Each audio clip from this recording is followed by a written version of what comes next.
For 35 years, the Apache warrior had lived without the touch or companionship of a woman. His name was whispered in both camps.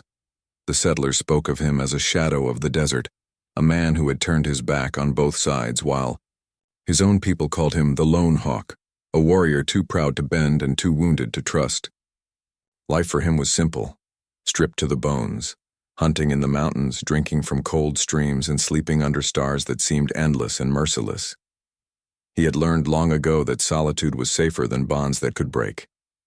But the storm came suddenly, rolling across the desert like an army of thunder. Wind howled through the canyons, rattling the cliffs, and rain poured in sheets thick enough to erase the trail of his footprints. He had taken shelter in a cave, his fire barely flickering against the storm's fury, when he heard it, a faint cry carried by the wind. At first, he thought it was a coyote. But then, stumbling into the glow of his fire, came a woman, soaked to the bone, her hands trembling as she clutched a small bundle of supplies. She was a widow from a nearby settlement. Her cabin had collapsed under the storm's rage, and she had fled, half blinded by the rain. She had not expected to find another soul, let alone a warrior with eyes like obsidian and a presence that filled the cave like the spirit of the storm itself.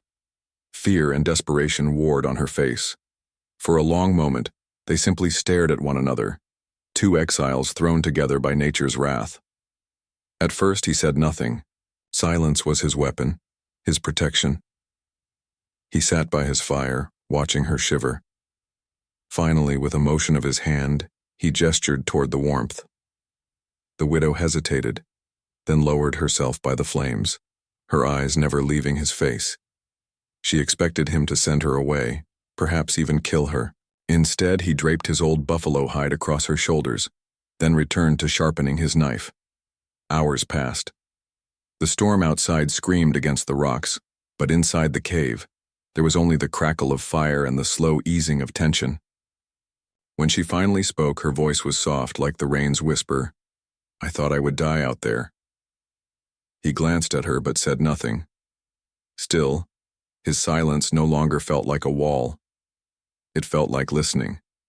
She told him of her husband, buried 6 months before in a shallow grave marked only by a cross of wood. She told him of her struggle to keep her farm, of the loneliness that pressed heavier than the storm. Her words filled the emptiness of the cave, and for the first time in years he allowed another's pain to enter his heart. By dawn, the storm had passed. The desert stretched outside, clean and shining under the morning sun. She rose to leave, adjusting the shawl he had given her. "I thank you," she said simply. But as she turned, he rose too. Something in his chest pulled him forward, something he had long buried. "You will not last the walk alone," he said at last, his voice deep and unused. She froze, startled by the sound of it. That morning, as they walked together toward her broken cabin, he realized the truth that had been stalking him through the long years of silence. His life had been empty, not because of hardship or exile, but because he had chosen to live without another heart beside his own. The widow had come seeking shelter from the storm, but in truth she had brought him shelter from the greater storm within himself. And so, the lone Apache's silence was broken, not by the storm, but by the presence of a woman who showed him he no longer had to be alone. Among the Apache, storms were never taken lightly. They were not just winds and rain. They were voices of the spirits, signs from the great beyond. The lone Apache had always believed this. Every flash of lightning was a warning, every rumble of thunder a reminder that man was small and fleeting. At 35, he had survived countless battles, betrayals, and years of silence by respecting those signs. And so, when the storm came rolling across the desert that night, violent, merciless, and unrelenting, he took it not as coincidence but as prophecy. Something was coming. Lightning split the horizon, illuminating his small shelter. A crude hut built against the cliffs, fortified with years of solitary labor. The wind tore at its walls and rain pelted the earth like arrows. He sat by his fire, waiting, listening. The storm was not just weather, it was a messenger. Then came the sound. A knock, weak, desperate, almost drowned by thunder. The Apache rose slowly, muscles tense. Few dared approach his dwelling, and those who did rarely came with good intent. But when he pulled open the door, what he saw was not an enemy. It was a woman, drenched, shivering, her face pale with fear. A widow. She clutched the doorframe as though it were her last hope. "Please, shelter," she whispered, her voice hoarse from shouting against the storm. He hesitated, torn between suspicion and instinct. Yet deep within, he felt the storm's meaning. This was no accident. Without a word, he stepped aside. She stumbled, in collapsing near the fire, steam rising from her soaked clothing. The lone Apache stood over her, watching with dark, unreadable eyes. She was from the settlement to the east, he could tell by her dress and speech. Settlers and Apaches were not meant to share roofs, let alone lives. Still, he could not deny what the spirits had brought to his door. For a long while, silence stretched between them. She warmed her hands by the fire, trembling. "My cabin is gone," she murmured. "The storm, it tore it apart." Her eyes lifted to his. "I had nowhere else to go." The Apache gave a slight nod, then returned to his seat. He said nothing, yet his presence was a shield. She studied him, the lines of his face carved by years of solitude, the strength in his shoulders, the sadness hidden in his gaze. He was not a man of softness, but he was a man of truth, and truth was something she had not felt since losing her husband. The storm raged on outside, but inside time began to bend. He shared little, only fragments of words, yet his silence was not empty. It was grounding. She found herself speaking more, about her late husband, the life she had struggled to hold together, the fear of being forever alone. Her words spilled into the firelight, and though he gave few replies, his eyes listened. And in his stillness, she felt heard. When the thunder shook the hut, she startled. Without thinking, he reached out, steadying her hand with his. The touch was brief, rough, but it sparked something she had thought long dead. Warmth. By dawn, the storm had broken. The world outside glistened under the sun, cleansed by rain. She stood, preparing to leave, though her heart felt heavy. "You've given me more than shelter," she said softly. "You gave me peace." The lone Apache's jaw tightened. For years he had told himself that solitude was strength, that bonds only led to pain. But as she turned to go, he realized the storm had not been a curse. It had been a gift. The spirits had sent her. "You will not walk alone," he said, finally, his voice deep and certain. She turned, startled. In his eyes burned not just duty, but something more powerful, more dangerous. Choice. He had chosen her. From that day forward, he no longer saw storms as warnings. He saw them as destiny. For the storm had brought him the one thing he had never dared dream of: love.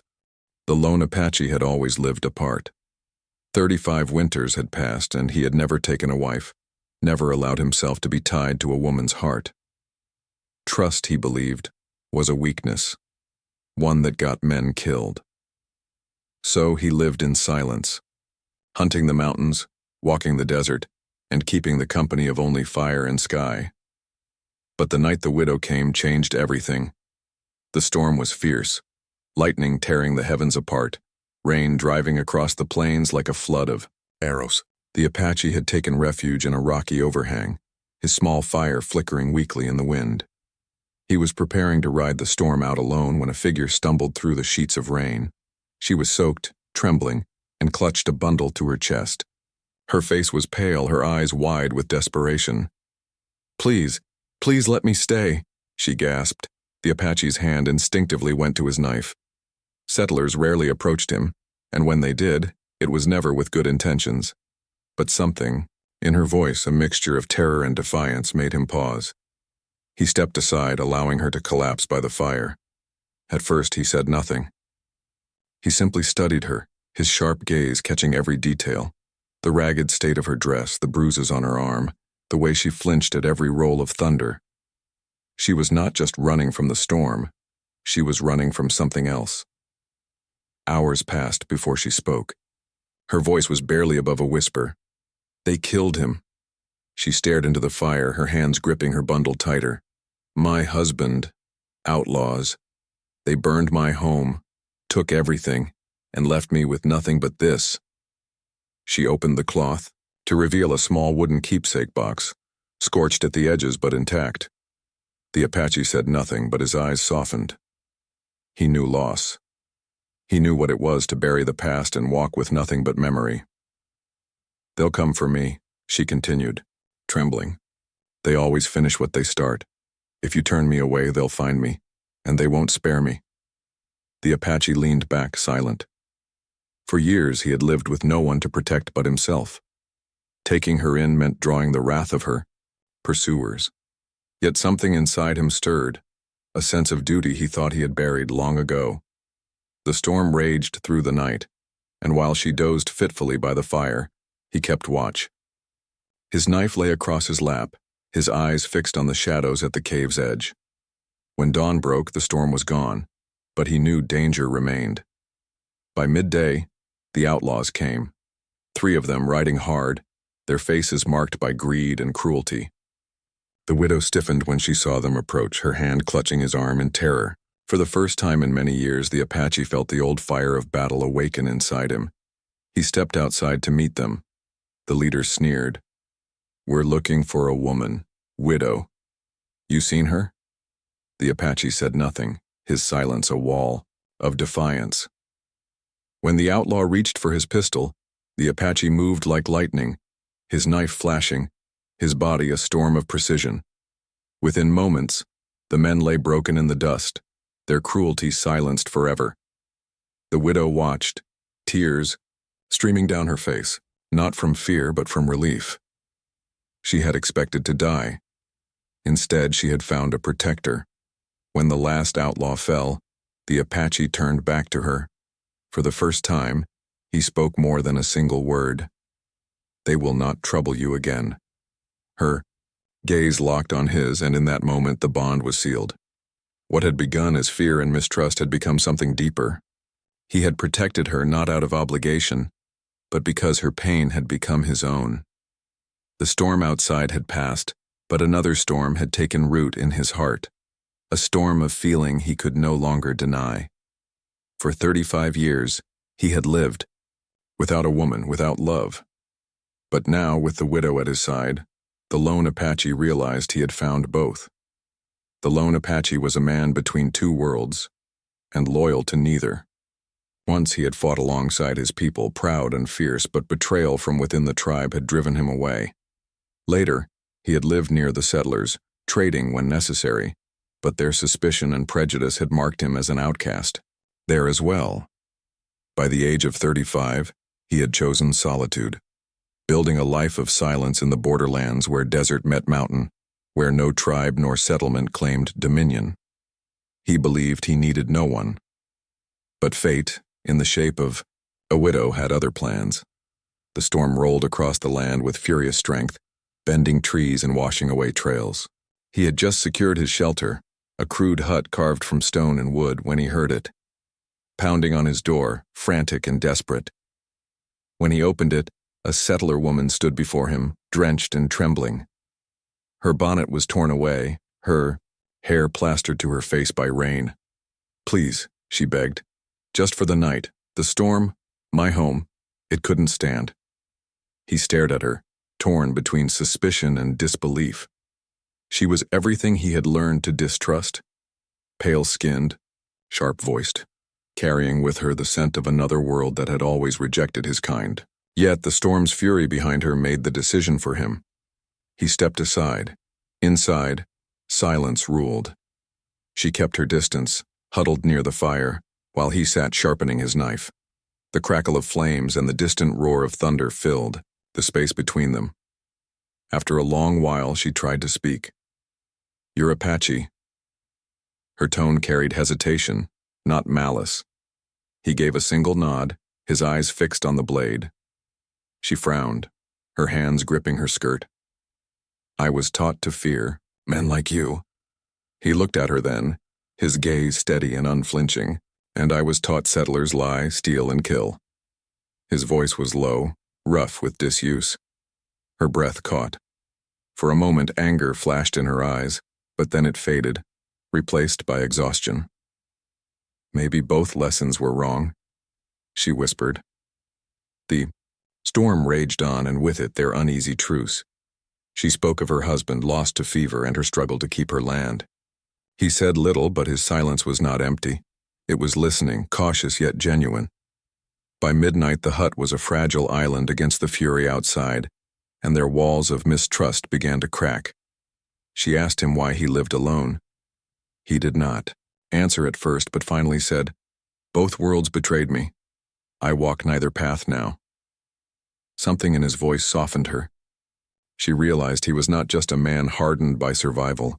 He was a man exiled from belonging, and she too knew that feeling. Widowhood had made her an outcast among settlers who saw her as burden rather than kin. When a branch crashed against the hut, she startled, fear flashing in her eyes.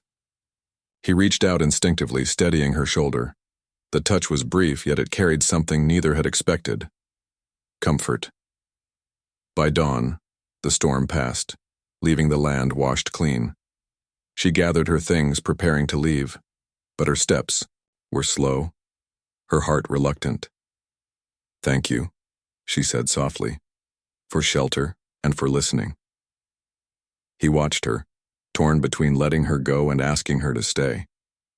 Two worlds had always divided them, but in the storm, those walls had fallen.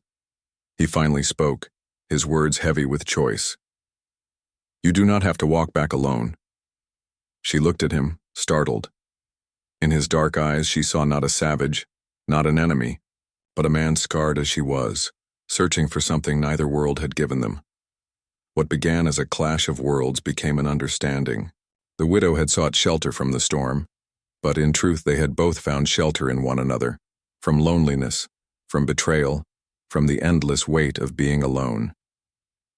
For the first time, the lone Apache felt that belonging was possible, not in tribe nor settlement, but in the bond between two broken souls.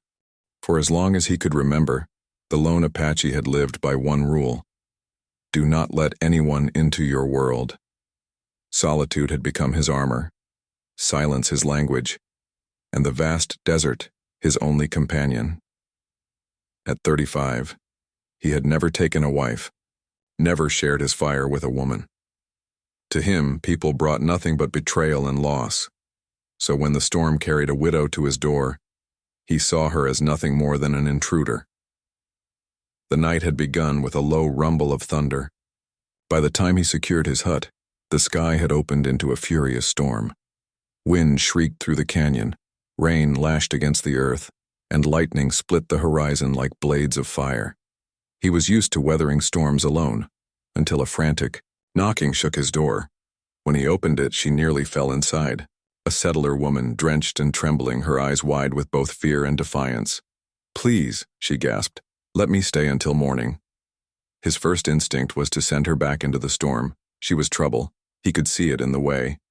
Her hands clutched her shawl, in the way her presence filled the space like an unwelcome shadow. But the storm outside was merciless, and something deep in his chest stirred, a memory of all the nights he had once prayed for shelter. Against his better judgment, he stepped aside. She collapsed by the fire, stretching her frozen hands toward the flames. He remained across the room, silent, his sharp eyes never leaving her. He told himself she was only there until dawn. The hours crawled by, filled with the storm's howls. She tried to make conversation, but he answered only with nods or short words. At last she sighed, "Don't worry. I'll be gone by morning. I know you don't want me here." Her words were meant to cut away the tension, yet they echoed in his chest longer than he expected. She was right. He hadn't wanted her here. But as she spoke of her husband lost to illness, of the home she had built with her own hands only to see it crumble in the storm, his resentment shifted. He recognized something in her voice, the sound of a soul that had carried too much alone. Still, his pride held firm. He told himself she would leave when the rain ended. She was nothing but an unwanted guest. But as the storm dragged into the night, her presence changed the air. She laughed once, softly, at her own clumsy attempts to dry her soaked shoes by the fire. And for a fleeting second, his lips almost curved into a smile. She spoke of her fears, being a woman alone in a world that expected her to be strong yet punished her for it, and he found himself listening, even if he didn't respond. Dawn. The storm began to fade. She rose, gathering her things. I said I'd be gone by morning, and I will. Thank you for your fire. I won't trouble you again. She turned toward the door, but something inside him shifted like earth after rain. He saw her stepping into the washed desert, alone, fragile, yet carrying the same fire that burned in him. The silence he had once called strength now felt like emptiness. Wait. The word left his mouth before he could stop it. She froze, turning slowly. His dark eyes met hers, and for the first time in years he spoke not out of duty but out of need. You don't have to leave. Her breath caught, surprise flickering across her face. The storm outside had passed, but another had taken root inside both of them, a storm of unspoken longing, of two lonely souls colliding. What began as resentment for an unwanted guest ended as a revelation. She had not intruded on his solitude, she had filled it. And the lone Apache realized he did not want her gone. Not now, not ever. The lone Apache had survived 35 years without the comfort of a woman's hand. To many, he was a shadow, silent, withdrawn, feared both by settlers and by his own people. But those who whispered about him never saw the truth. Behind his stoic eyes lay scars deep and unhealed. He had buried comrades, seen his people scattered, and endured betrayals that left him convinced that love was a trap. Better to be alone than to carry another soul's weight. But life has a way of bringing together those most in need of healing. The storm arrived at dusk, sudden and merciless. The sky turned black, thunder cracked through the cliffs, and rain poured in sheets. The Apache had taken shelter in an abandoned mission ruin, its crumbling walls offering little comfort but enough to break the wind. He sat by a small fire, sharpening his knife, when the sound of footsteps caught his ear. A woman stumbled inside, her face pale, her clothes drenched. She was older than most he had seen, her features lined with hardship, her eyes shadowed by grief. She froze at the sight of him, fear and desperation mingling in her expression. Please, she whispered. I only need shelter, just until the storm passes. He studied her in silence. A settler woman, clearly widowed by the absence of a man's protection.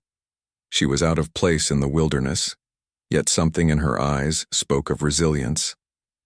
He gave a short nod and motioned toward the fire. As she warmed her hands, he remained apart, wary. But gradually the silence between them became too heavy to bear. She began to speak, hesitantly at first, then with the release of someone who had carried too much alone. Her husband had died the year before, taken by illness that swept through the settlement. She had struggled to keep her farm alive, only to see it destroyed by floodwaters. Now she was adrift, homeless, her heart hollowed by loss. Her words stirred something in him. For years he had buried his past, but her pain echoed his own. He remembered the comrades lost in battle, the brother who betrayed him to the enemy, the family who no longer spoke his name. He too was adrift, wounded not in body, but in soul. The storm outside howled, yet within the ruin, something gentler stirred. She noticed the scars along his arms, the hardness in his face. You've lost too, she said softly.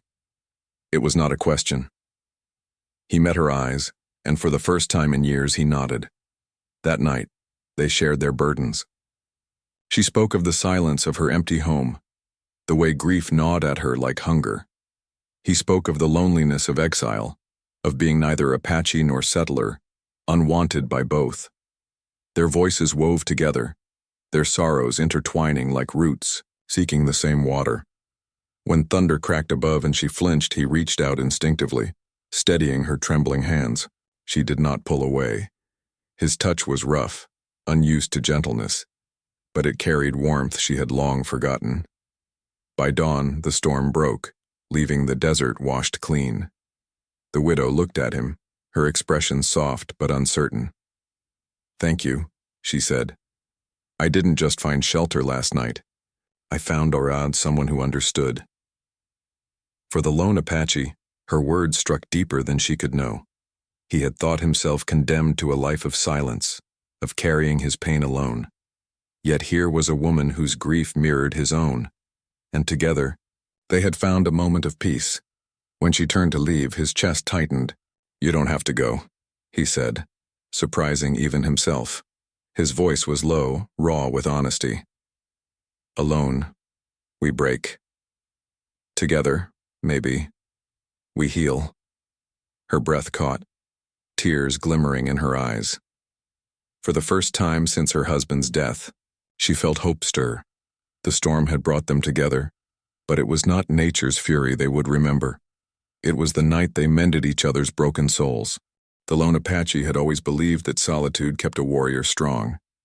Companionship, he thought, softened a man, dulled his instincts, and left him vulnerable to weakness.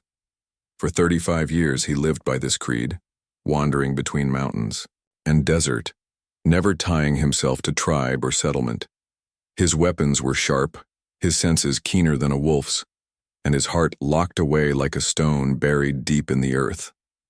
But the storm that came one summer night was unlike any he had faced, and with it came the greatest test of his life. The winds roared across the desert, tearing branches from trees and driving rain into the earth like spears. The Apache had found shelter in a canyon cave, building a small fire to hold back the shadows. Lightning split the sky, and in one of those blinding flashes, he saw her, stumbling through the downpour, soaked and trembling. A widow. She nearly collapsed at the cave's mouth, her lips blue from cold. "Please," she whispered. "Shelter. Just for the night." Every instinct told him to refuse. A woman meant complication, vulnerability.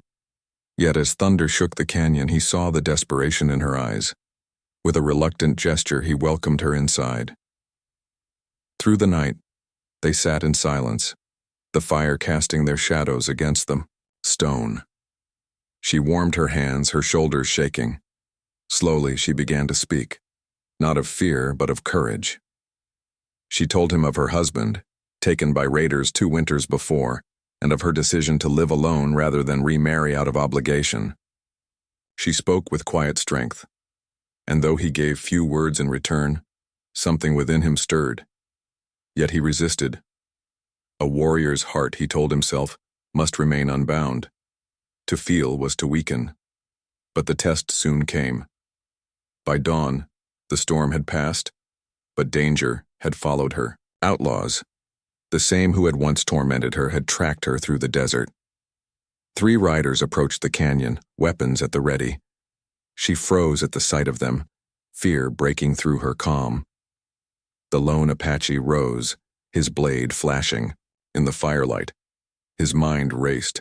He could let her go, let fate decide her end, and remain free of entanglement. Or he could fight for her, risk his life and his solitude, and accept the weight of another soul. The choice cut deeper than any knife. For 35 years, he had built walls around himself. Now, in the space of a heartbeat, those walls threatened to crumble. The outlaws sneered as they entered the cave mouth. "Hand her over, Apache. She's ours." He stood tall, his dark eyes blazing. "She is no one's." His voice thundered louder than the storm had the night before. What followed was swift and fierce. Steel clashed, echoing through the canyon. The widow cried out as the fight raged, her heart torn between terror and awe. The lone Apache moved like a force of nature, every strike precise, every motion fueled not just by instinct, but by something new. He was not fighting for survival alone. He was fighting for her. When the dust settled, the outlaws lay defeated, their cruelty silenced forever. The Apache stood, chest heaving, blood streaked across his blade. He turned to the widow, his eyes, softer now but heavy with unspoken truth. This is weakness, he muttered almost to himself. But as he looked at her, alive, safe, her eyes shining with gratitude, he knew the words were a lie. Protecting her had not weakened him. It had awakened him. She stepped closer, her voice trembling. You didn't have to fight for me. No, he admitted. But I chose to. In that moment, the warrior's test was complete. He had learned that love did not strip a man of strength. It gave him a new kind of power, fiercer than solitude, sharper than any blade. The lone Apache, who had spent 35 years believing his heart must remain stone, finally understood.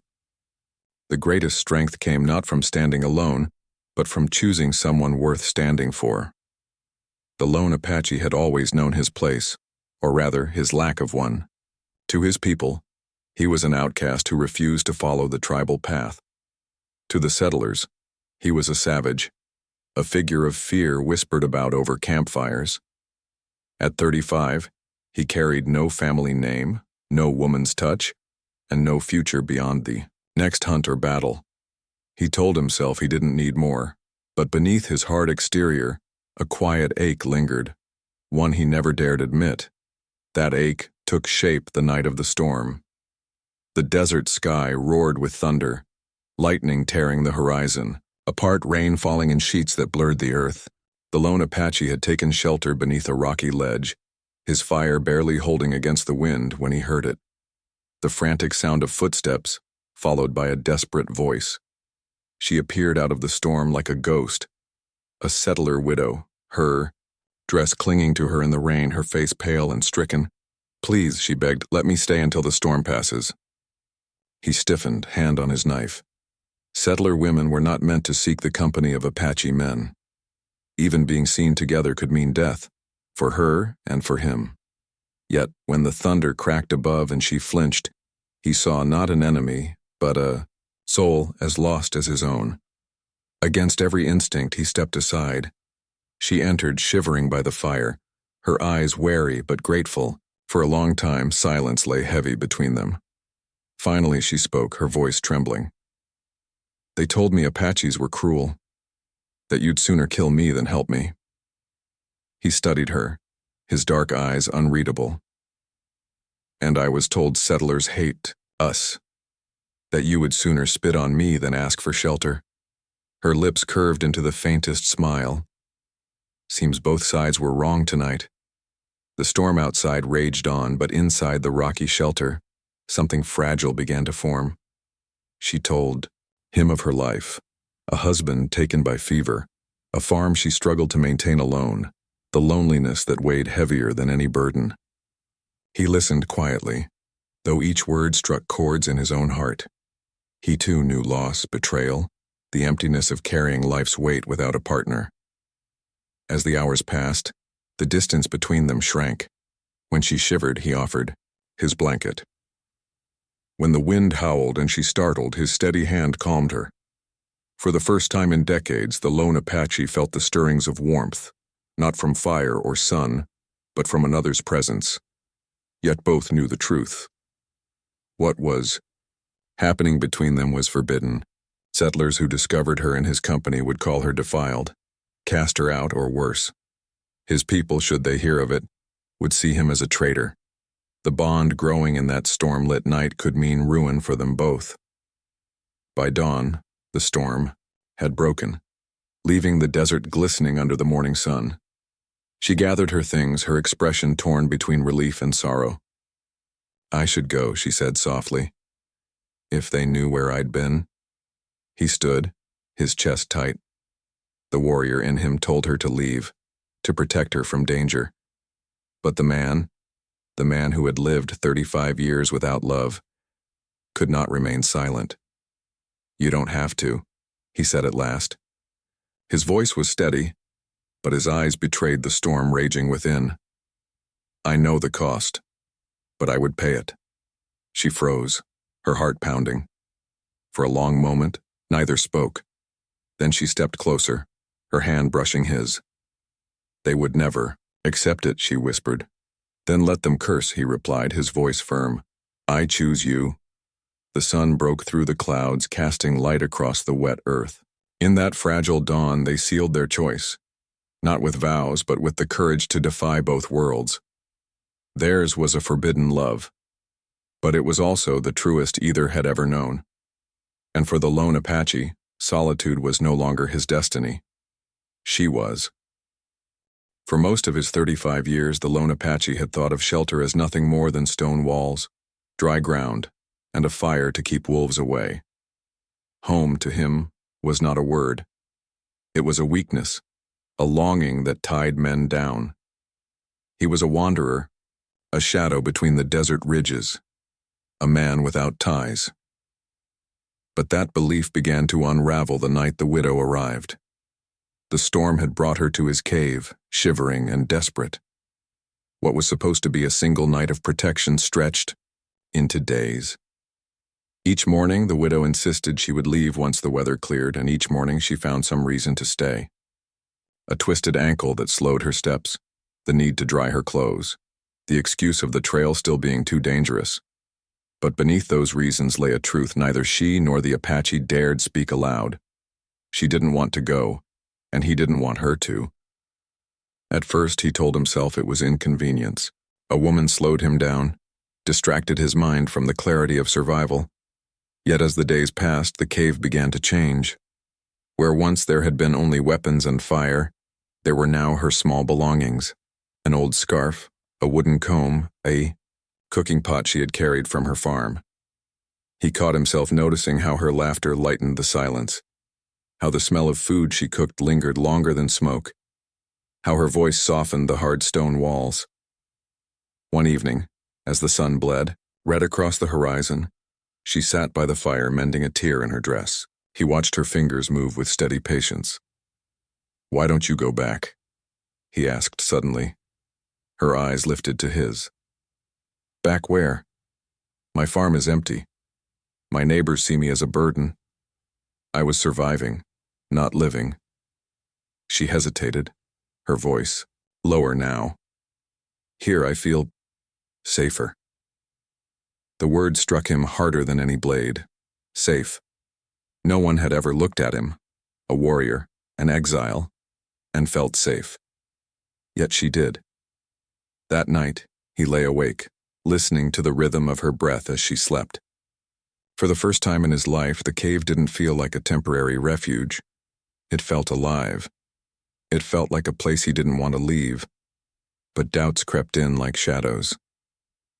He wondered if this was just an illusion, born of the storm, a fleeting comfort that would vanish when the world called her back. He told himself he must not grow used to it. And yet each day she stayed, the harder it became to imagine the cave without her. The true test came when a group of settlers passed near the canyon. The widow tensed, her fear clear. "If they find me here, with you," she whispered.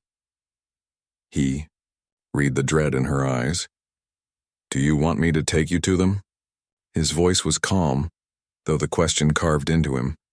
She shook her head firmly. "No.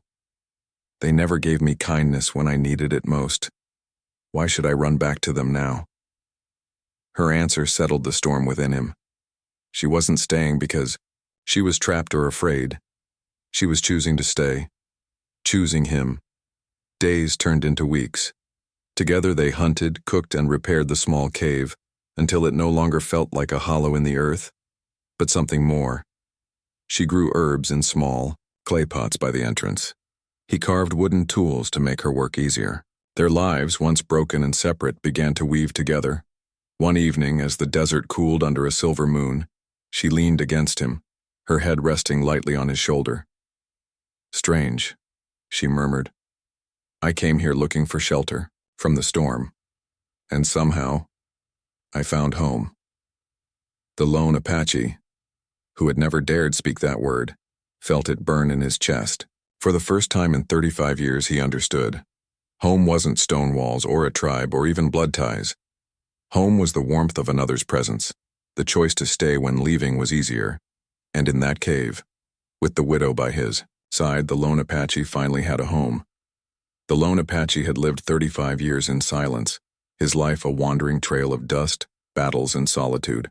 He had thought the world had nothing more to give him, no kinship, no peace, and certainly no love. But with the widow beside him, everything began to shift. At first, he resisted the feeling. He told himself she was only temporary, shelter-seeking, frightened, clinging to him until the storm outside passed. Yet as the days turned into weeks and weeks into months, he found himself awakening not just to her presence, but to the life that was forming between them. She had transformed the cave into something new.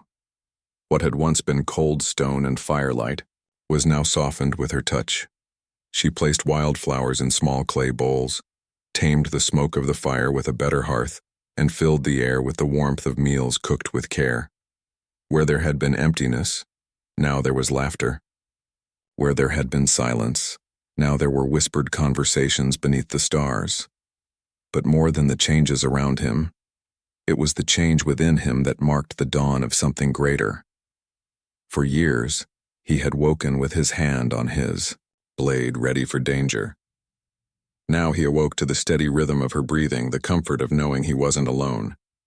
The warrior in him had not weakened. He still trained, still hunted, still guarded her from harm. But his spirit no longer felt hollow.